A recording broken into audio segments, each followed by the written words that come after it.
SmartTrack has essentially evolved in a lot of different ways now, a number of different stations. Some of it's part of the Ontario line. How do you feel that cities can have a better process in terms of doing big things like this? The fact is, I don't want to sound defeatist or anything about this, not negative, but the reality is that the biggest reason why SmartTrack didn't happen as it was originally conceived, because I wrote it down when I was not in office, and you don't have the resources to answer all the questions and so on. But the biggest thing that caused it to change was a change in provincial government and a change in provincial transit plans. And, those other governments, meaning provincial and federal, are the ones with the money. And so at the end of the day, when it comes to a major transit project, whatever they say will generally go, because if they don't agree with it, they won't pay for it. And so when Premier Ford came along and decided, instead of, the SmartTrack per se, and instead of what Toronto called the relief line, and the same thing I know happened here in Peel, that we would have X, Y, and Z, which is like the Ontario line, and then the western part of the line that goes to the airport. That's what happened, because he had the money. Thought that the job for us was, as mayor, the job here, and the job for you, and the job for everybody is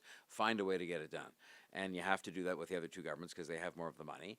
And so, that's why those things get modified in many cases, though, because of a change of mayor, a change of government, the passage of time, and on it goes, and things rarely end up exactly as proposed. But the point is, did you get something done to move people in the case of transit, or to create a park, or to do something like that? Did you get something done? Yeah. Maybe not exactly what you said, and that's really, I think, the litmus test.